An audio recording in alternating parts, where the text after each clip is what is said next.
Tes, Oke. aman. Oke, sebelum memulai penyuluhan hari ini, saya akan memberikan pretest untuk kalian sebagai progresnya nanti. Penyuluhannya saya berikan. Baik, tunggu.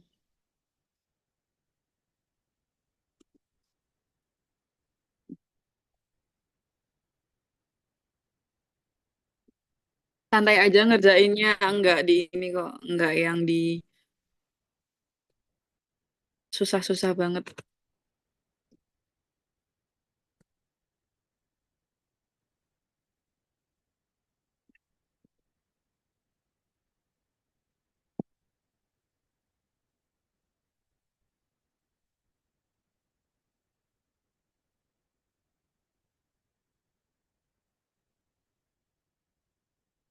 Di ini ya, di kolom komentar saya akan nanti dibuka, dikerjakan. Udah masuk ya? Silakan dikerjakan terlebih dahulu.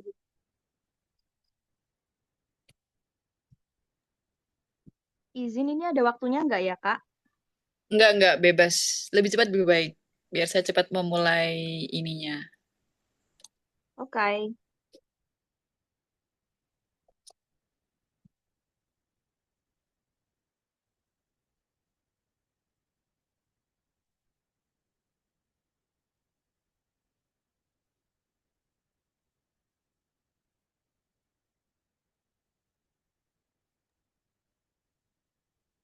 Oh, apa iki kira paham kabeh aku. Astagfirullah di record, Cah.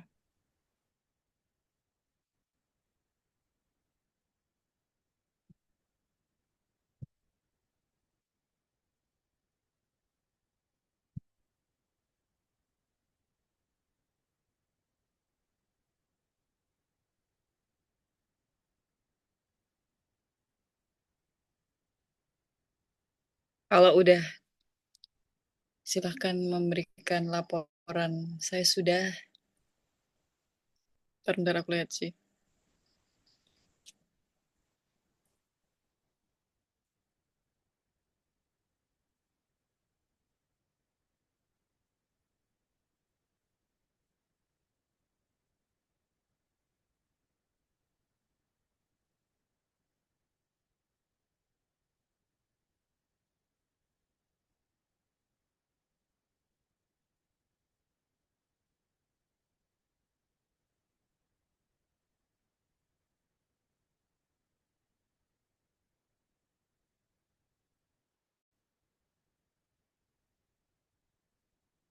Baru tiga. Don, Kak.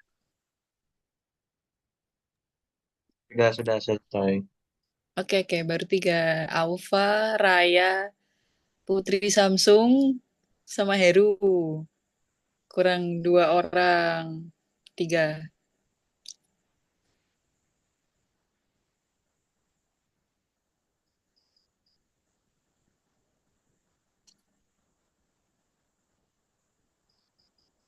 Wah, keren-keren semua. Udah pada Oke, jago nih. sudah. Oke, terima kasih. Kurang satu nih, kurang dua.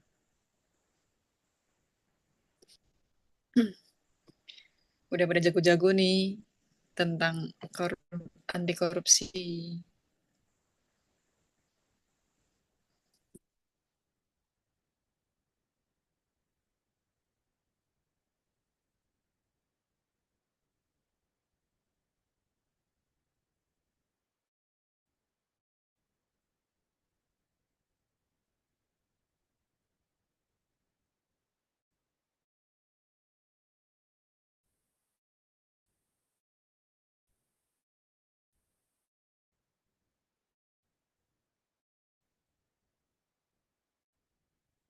Tiga, tujuh sih, kurang satu.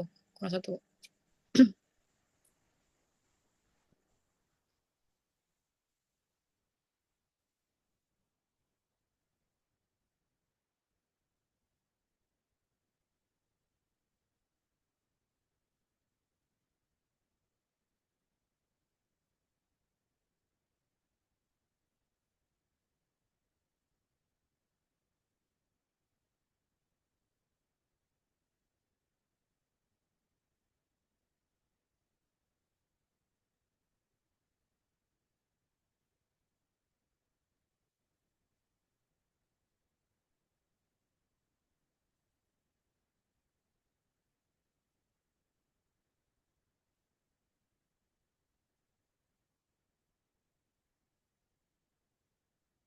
Udah lengkap 6, kurang 1 orang.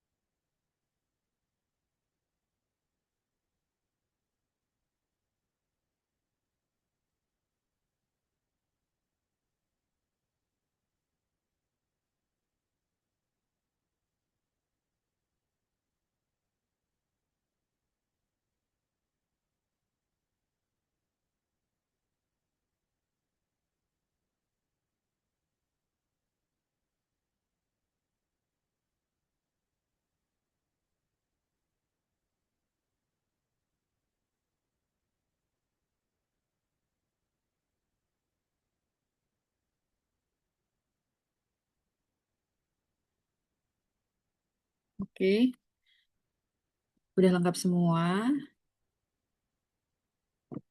Baik, aku akan mulai. Sebelumnya, Assalamualaikum warahmatullahi wabarakatuh. Waalaikumsalam Waalaikumsalam warahmatullahi warahmatullahi wabarakatuh. wabarakatuh. Selamat malam.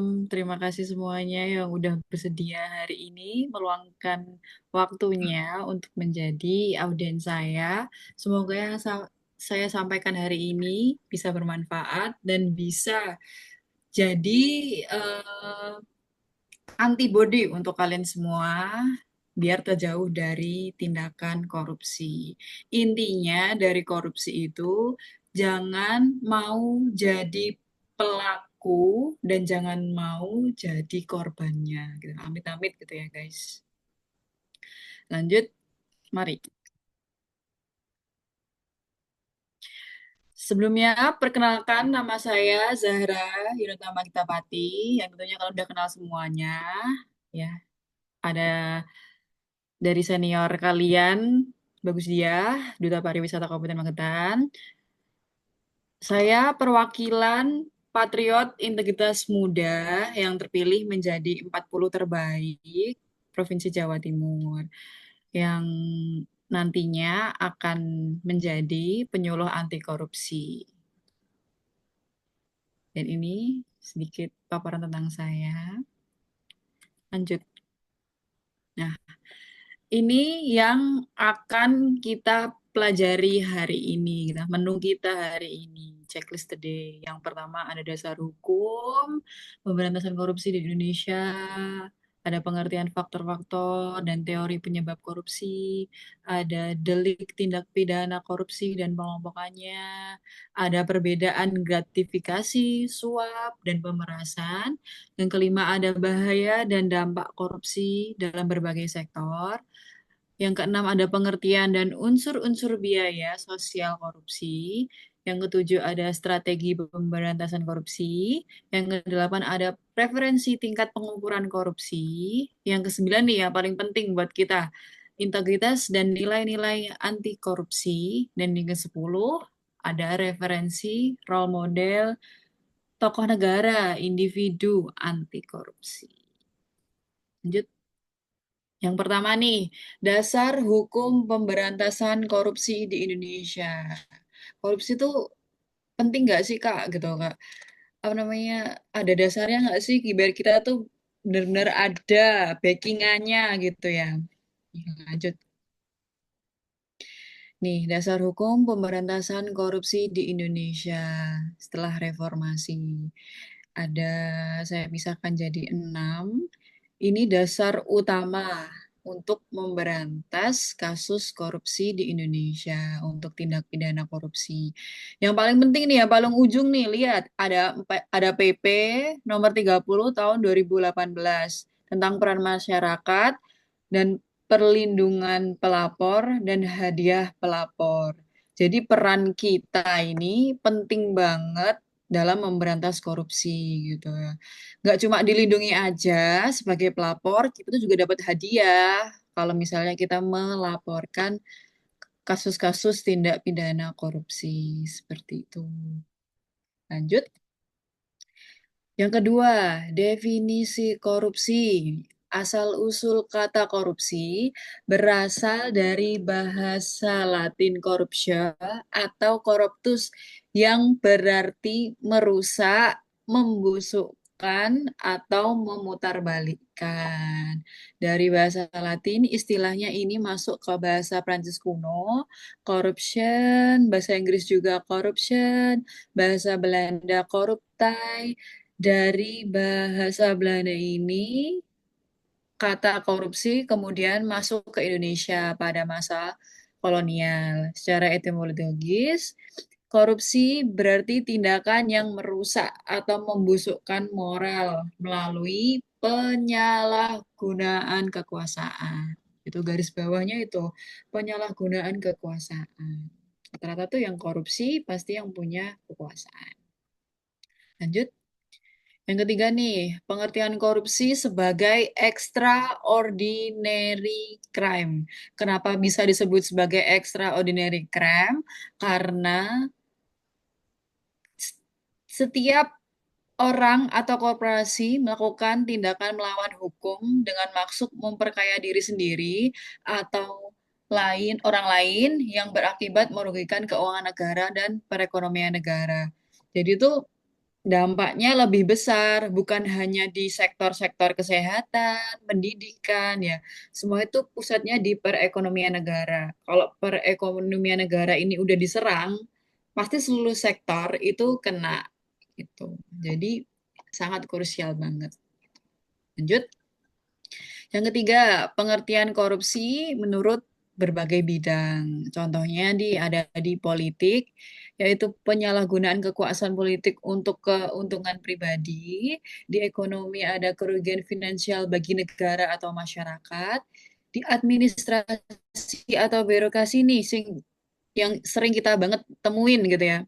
Biasanya tuh ini bikin SIM, bikin KTP, bikin KK gitu ya. Harusnya tuh gratis gitu. Cuma nanti entah dari kita atau dari pelayanan publiknya itu minta uang pelicin namanya. Biasanya tuh terkenalnya uang pelicin gitu. Selanjutnya sosial berdampak buruk ke kehidupan masyarakat atau ketidakadilan sosial.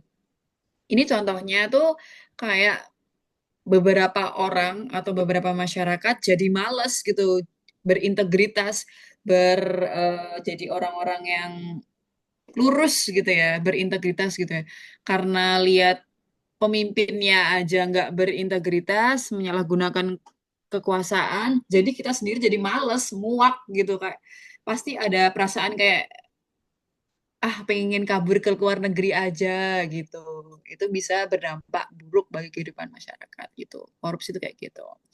Yang terakhir ada di bidang hukum, yaitu penyimpangan hukum atau penggunaan hukum yang tidak adil. Ini biasanya eh, hukum itu dibuat kayak lahirnya pasal-pasal baru untuk membebaskan salah satu pelaku tindak pidana, mungkin kayak peringanan hukumannya ataupun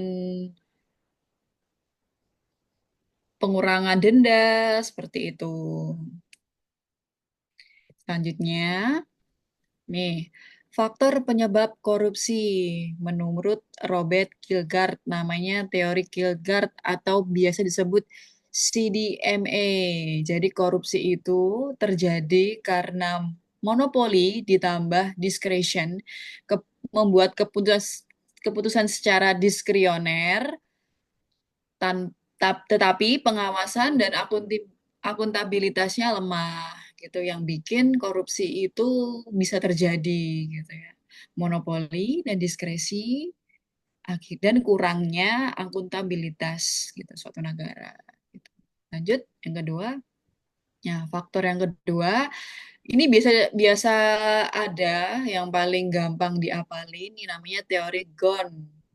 Ada greedy, opportunity, need, exposure by Jack Bolen. Greed itu artinya keserakahan, sifat utama manusia yang selalu merasa kurang, dan opportunity itu adalah kesempatan, sistem yang lemah atau kurang pengawasan membuka celah korupsi. Needs, kebutuhan, kebutuhan finansial individu untuk memenuhi standar hidup gitu. Yang terakhir exposure, pengungkapan, yaitu rendahnya resiko ketahuan atau dihukum membuat orang lain berani. Nah, kita tuh harus ini ya, sistemnya lemah, ini opportunity, sistem yang lemah atau kurangnya pengawasan membuka celah korupsi. Nah, kita sebagai orang-orang yang harus melek akan dampak negatifnya korupsi ini harus benar-benar mengawasi negara ini gitu dengan cara ya mungkin kita memilih pemimpinnya gitu. Jangan sampai kita memilih pemimpin yang salah gitu. Makanya kenapa korupsi itu sasaran utama yang harus disasar itu adalah masyarakat supaya bisa memilih pemimpin yang baik, pemimpin yang bisa diandalkan dan tidak merugikan negara. Seperti itu.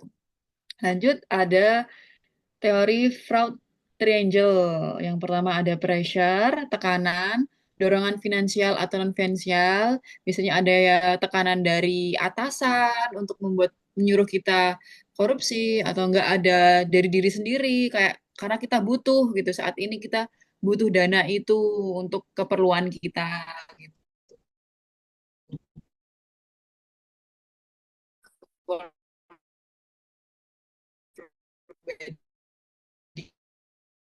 Kita atau kayak apa naik. Nah, seperti itu. Sorry, tadi ada trouble audio. Lanjutnya ada opportunity, kesempatan, adanya celah dan sistem. Dan yang ketiga ada rationalization atau rasionalisasi, pembenaran diri untuk melakukan korupsi. Ya kayak itu tadi membela diri ya karena kebutuhan mendesak untuk keluarga, untuk saudara ini. Itu nggak boleh ya guys. Yang ketiga nih, delik tindak pidana korupsi. Sebenarnya itu banyak banget gitu. Jenis-jenis korupsi itu banyak banget. Nah, menurut Undang-Undang Nomor 31 Tahun 1999, Junto Undang-Undang Nomor 20 Tahun 2001 dikelompokkan menjadi 7 kelompok. Yang pertama, merugikan keuangan negara. Yang kedua, suap dan gratifikasi. Yang ketiga ada penggelapan dalam penjabatan. Yang keempat ada pemerasan dalam jabatan. Yang kelima ada perbuatan curang. Yang keenam ada benturan kepentingan dalam pengadaan barang dan jasa. Yang ketujuh ada menghalangi proses hukum. Lanjutnya. Nah ini percobaan pelaku pembantu, pelaku ikut serta. Nih, menurut pasal 15 Undang-Undang Nomor 20 Tahun 2001, setiap orang yang melakukan percobaan pembantuan atau permufakatan jahat untuk melakukan tindak pidana korupsi dipidana dengan pidana yang sama sebagaimana dimaksud dalam pasal 2 sampai dengan pasal 14. Jadi, korupsi itu nggak mungkin dilakukan oleh salah satu pihak, satu orang. Pasti mereka ada komplotannya. Nih, contoh kecil ya, ini gambaran untuk masa depan kalian. Misalnya kalau udah kerja nih, tiba-tiba atasan bilang gini, punya rekening bank ini nggak? Kamu punya rekening nggak? Gitu. Kamu jawab deh, ada Pak, gitu kan. Nah, tanya dulu. Biasanya orang-orang yang seperti ini tuh melakukan penghilangan jejak gitu ya ke rekening kalian, transfer ke rekening kalian. Lah, meskipun kalian tidak terlibat dalam kesepakatannya itu mungkin bisa kalian terkena atau terjaring karena ya itu tadi memberikan rekening itu. Meskipun kalian nggak ada kesepakatan apapun, tapi karena kalian terlibat memberikan rekening itu, nah kalian bisa ikut terjerat gitu. Jadi harus hati-hati banget. Nanti untuk pengalaman kalian kalau pas udah kerja gitu. Lanjut. Nah, nih, perbedaan gratifikasi, suap, dan pemerasan. Biasanya orang-orang itu menganggap gratifikasi dan suap itu mirip-mirip gitu. Tapi menurutku juga mirip-mirip gitu. Nah, perbedaannya itu gratifikasi berhubungan dengan jabatan, pasti jabatan, bersifat inventif atau tanam budi, tidak membutuhkan kesepakatan atau sifatnya enggak transaksional.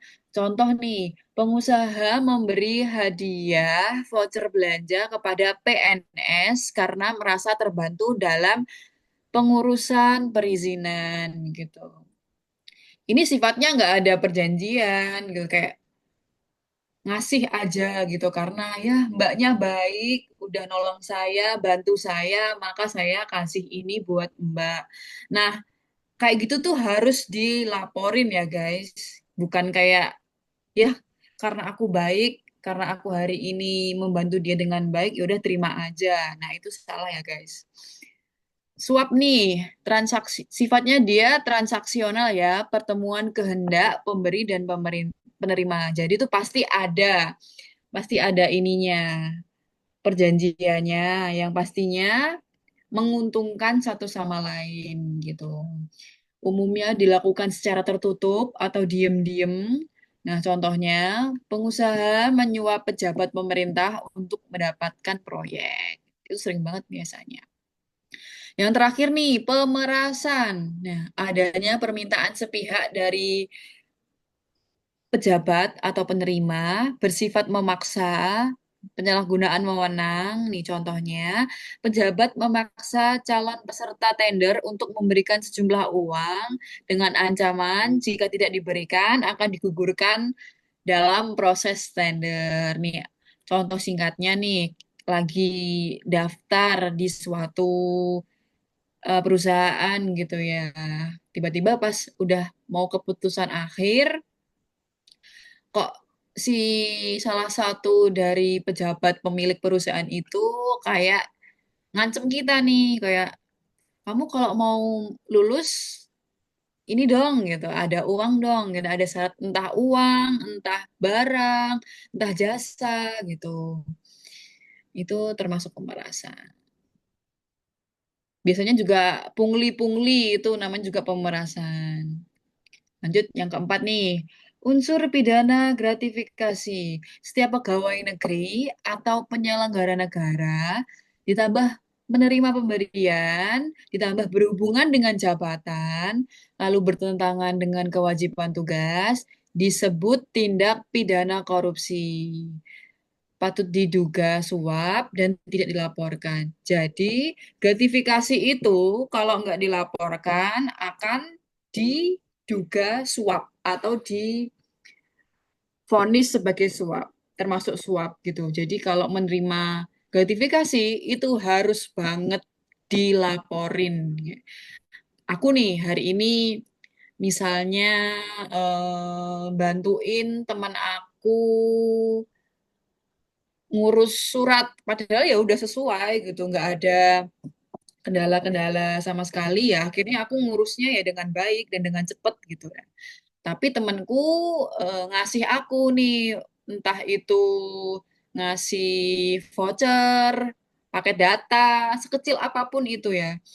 Ini buat kamu karena kamu baik bantuin aku hari ini gitu. Nah, ini aku sebagai penerima gratifikasi harus melaporkan itu gitu, sekecil apapun itu.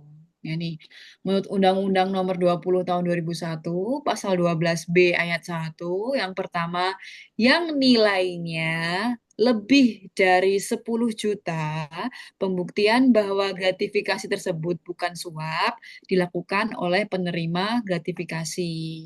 Lalu kalau kurang dari 10 juta, pembuktian bahwa gratifikasi tersebut suap dilakukan oleh penuntut umum atau jaksa. Gitu. Lanjut, nih, ini aplikasi namanya Goal, bisa di-download kalau nanti mungkin di ranah kerja, yang nggak kerja aja sih, biasanya di lingkungan sekolah juga sering kok.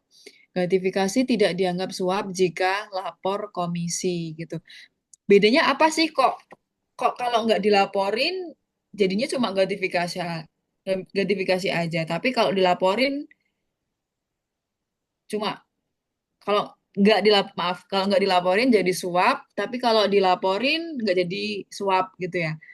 Intinya, kalau gratifikasi itu si penerima itu nggak akan jadi komplotan gitu loh.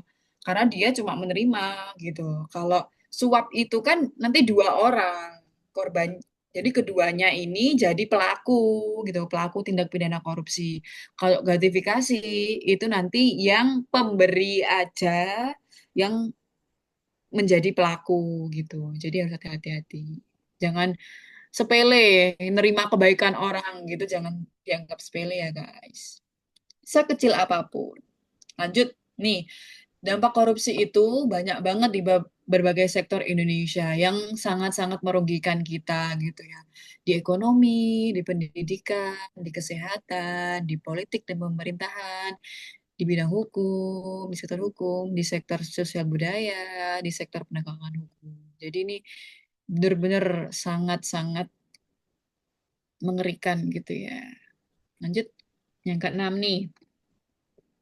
Pengertian biaya sosial korupsi. Biaya sosial korupsi ya adalah seluruh kerugian yang ditanggung masyarakat akibat tindak pidana korupsi. Jadi, yang menanggung itu bukan cuma yang korupsi. Kita sebagai masyarakat pasti tentunya kena dampaknya gitu loh. Kita juga membayar, bukan membayar maksud dalam arti kita membayar kerugian yang mereka buat gitu, tapi kita juga terkena kerugiannya gitu. Baik kerugian yang terlihat secara langsung maupun bersifat tidak langsung. Biaya ini jauh lebih besar daripada nilai uang yang dikorupsi. Karena korupsi merusak sistem sosial, ekonomi, dan kepercayaan publik. Nih, ada 4 nih. Ada biaya penegakan hukum, ada pencegahan korupsi, ada biaya penahanan dan biaya penjara, dan biaya pengadilan serta biaya jaksa. Seperti itu. Lanjut, nih. Unsur-unsur biaya sosial korupsi. Ini ada 4. Yang pertama, biaya eksplisit korupsi. Biaya senilai nominal yang dikorupsi. Yang kedua, ada biaya antisipasi terhadap korupsi. Biaya sosialisasi bahaya korupsi. Seperti saya nih, lagi sosialisasi bahaya tentang korupsi. Yang ketiga, ada biaya reaksi terhadap korupsi, yaitu biaya peradilan, penyidikan, perampasan aset, dan lain-lain. Yang pokoknya proses dari perkara itu dibuka sampai perkara itu tertutup. Yang terakhir ada biaya oportunis implisit korupsi, yaitu beban di masa depan akibat korupsi di masa lalu. Negara berhutang yang akan ditanggung generasi masa depan. Jadi itu bukan cuma kita aja yang kena gitu loh. Masa depan kita juga kena itu ntar anak cucu kita. Makanya itu sangat-sangat tidak worth it ya guys. Lanjut. Yang ketujuh nih, ada Trisula Strategi Pemberantasan Korupsi. Ini dirancang oleh KPK atau pendekatan oleh KPK. Bagaimana sih pemberantasan korupsi? Yang namanya ada Trisula Strategi Pemberantasan Korupsi. Yang pertama ada Sula Penindakan, yaitu menindak tegas pelaku korupsi untuk menimbulkan efek jera. Yang kedua ada sula pencegahan, fokus pada menutup peluang korupsi sebelum terjadi.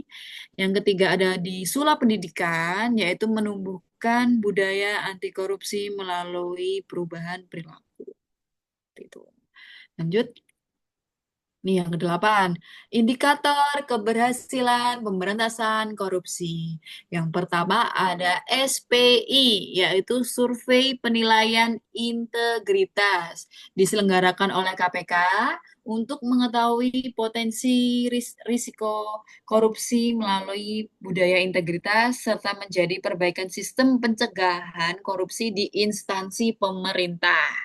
Biasanya kalau kalian nanti berkunjung di dinas apa gitu ya kan kita kan pernah ke dinas pariwisata ya tentunya biasanya kita nanti oleh pihak Dinas Pariwisata diberikan yang namanya SPI nih, Survei Penilaian Integritas gitu.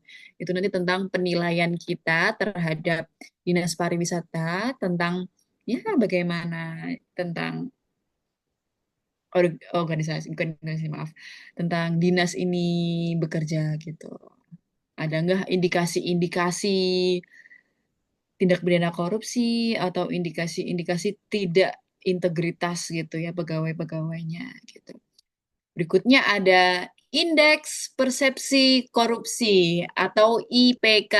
Ini diselenggarakan oleh Transparency International. Ini badan luar negeri yang mengadakan gitu ya.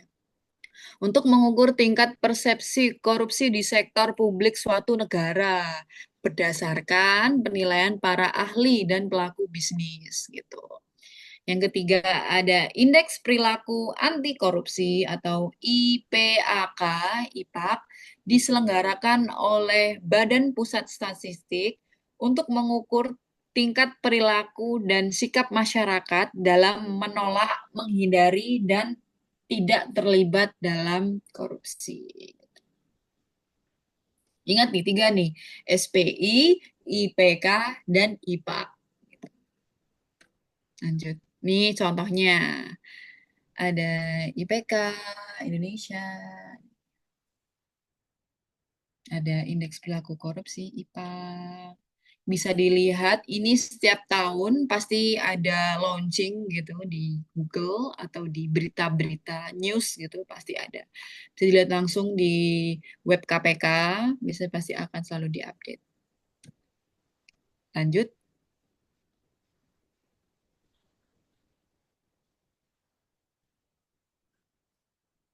Nih. Yang kesembilan, integritas dan nilai-nilai anti korupsi. Ini penting banget buat kita.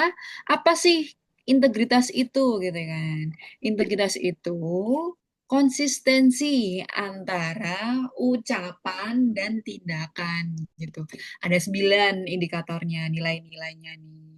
Ada Jumat bersepeda kakak. Biasanya singkatannya itu biar cepat ya.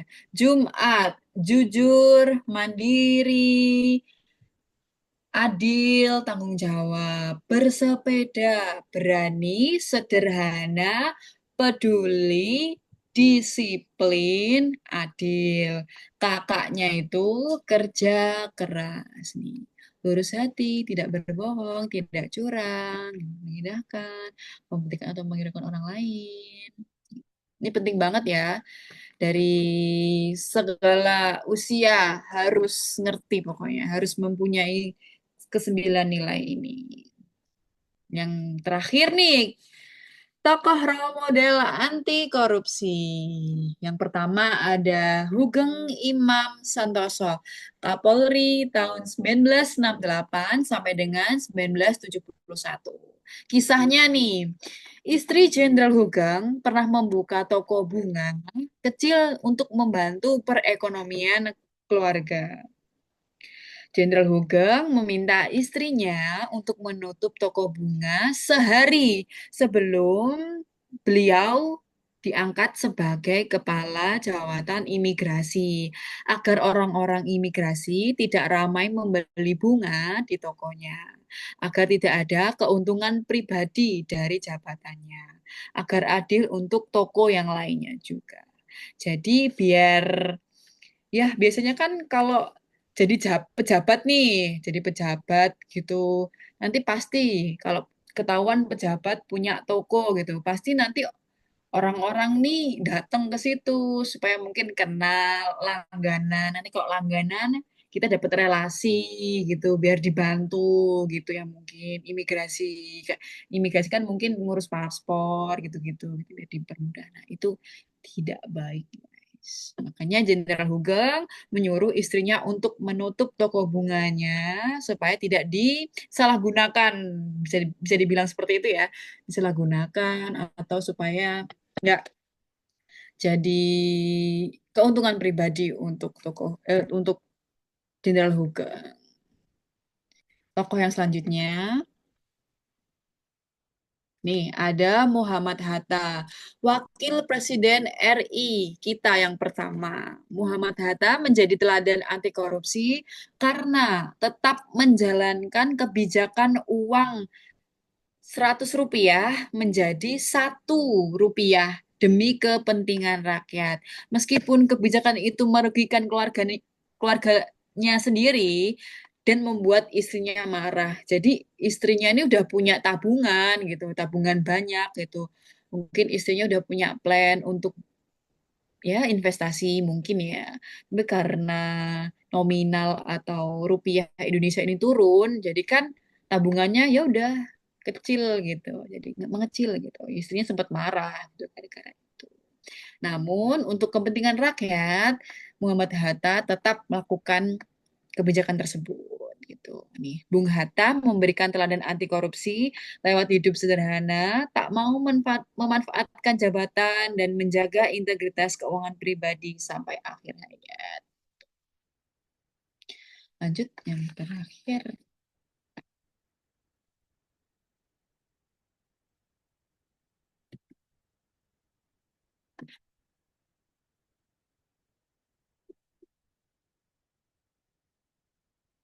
Oh my God,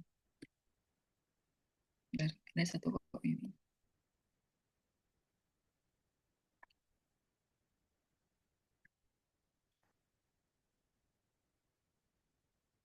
Sorry. Yang terakhir nih biasanya emang sering error nih ya. Langsung gini aja ya. Yang ke-10 ada tokoh role model anti korupsi Baharudin Lopa, Jaksa Agung Republik Indonesia tahun 2001. Saat menjadi jaksa, Lopa pernah menolak pemberian uang dalam jumlah besar dari seseorang pejabat yang terlibat kasus. Tidak hanya menolak, ia justru memerintahkan penindakan terhadap pejabat tersebut karena mencoba menyuap aparat hukum gitu. Jadi beliau ini melaporkan orang yang mau menyuap beliau ini gitu. Sungguh keberanian yang harus kita tiru gitu ya guys ya. Baradin Lopa menjadi teladan anti korupsi karena keberaniannya menindak korupsi tanpa pandang bulu, hidup sederhana, serta tegas menolak suap dalam bentuk apapun. Tuh, sudah selesai. Nah, ini yang terakhir nih. Aku mau buka forum diskusi tipis-tipis nih. Mungkin di antara teman-teman semua nih yang jadi audiens, ada yang pernah mengalami ketidakadilan gitu ya. Mungkin dicurangi atau mungkin menjadi korban gratifikasi, korban pemerasan, korban suap nyuap. Oh ya, ini kita buat diskusi bareng-bareng ya, karena rata-rata di sini tuh masih SMA.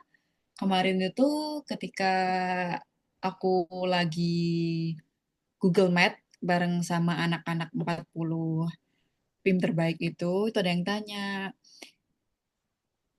kalau misalnya Hari Guru tuh sekarang kalau aku lihat-lihat di TikTok tuh kayak ngasih gift ya ke gurunya ya. Kalau zamanku dulu kan cuma bunga ya. Kalau sekarang tuh kayaknya kayak ngasih yang sunlight lah, rinso lah, minuman, kopi. Itu bener nggak? Di SMA kalian kayak gitu nggak? Bener, bener, Kak. Bener-bener ada ya? Iya. Nah, itu sebenarnya bisa termasuk ke dalam perbuatan gratifikasi. Cuma karena itu ranahnya kan di lingkungan sekolah ya. Biasanya kalau gratifikasi ini termasuk tindakan gratifikasi kalau misalnya diberikan kepada pejabat. Tapi karena ini di lingkungan sekolah, itu nggak termasuk gratifikasi. Tapi dalam bentuknya itu juga termasuk gratifikasi. Jadi mulai sekarang, jangan ya guys memberikan apapun ke guru, entah itu cuma permen. Jangan, pokoknya jangan. Seperti itu. Dah. Eh, apa lagi ya? Ada yang mau bertanya? Atau mungkin ada yang pernah menjadi korban suap gratifikasi? Kak Heru nih biasanya pernah menjadi korban ini, Kak Heru. Kak Heru, ayo speak up, Kak. korban apa nih? Time is yours. Korban korban tindak pidana korupsi. Oh, apa ya? Atau mungkin pernah Kalau nemuin nih temennya yang apa satu kuliahan yang mencontek, yang joki kayak gitu. oh, banyak sih, iya banyak kayak gitu. Nah, Iya. kalau tahu tindakan kayak gitu harus dilaporin ya, harus banget Oh, pokoknya. oh siap. Kalau ngelaporinnya di mana? Kalau tindakannya berbentuk gratifikasi itu ada di aplikasi Goal tadi. Kalau misalnya pernah nemuin temen kamu ya, temen kamu ngasih hadiah ke dosen supaya skripsinya lancar gitu. Kalau nemuin ya langsung aja difoto. Kalau si dosennya selaku penerima gratifikasi ini tidak melaporkan gratifikasi itu, maka kalau kamu yang mengetahui, kamu harus melaporkan. Kamu nggak boleh, Oke, siap, siap. kamu nggak boleh dirugikan. Jangan mau jadi korban. Jangan Siap. jadi, jangan mau jadi pelaku, jangan mau jadi korban gitu. Jangan membenarkan yang biasa, tapi biasakan yang benar. Erasan. Gitu ya. Oke, boleh-boleh. Habis ini kita lanjut ya, karena udah diskusi. Kita lanjut mengerjakan post test. Udah mau ke hampir acara. Aku share ya post testnya.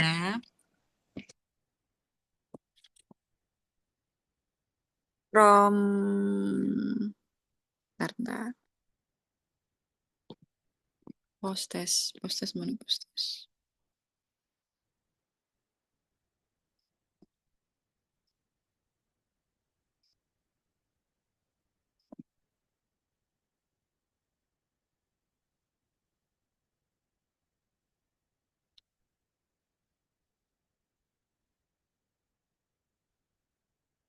Silakan dikerjakan post testnya.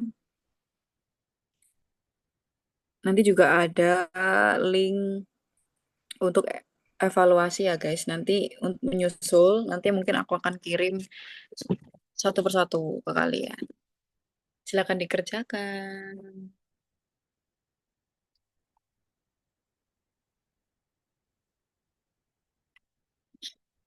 Nih, sambil kalian mengerjakan, mendengarkan saya penutupan ya.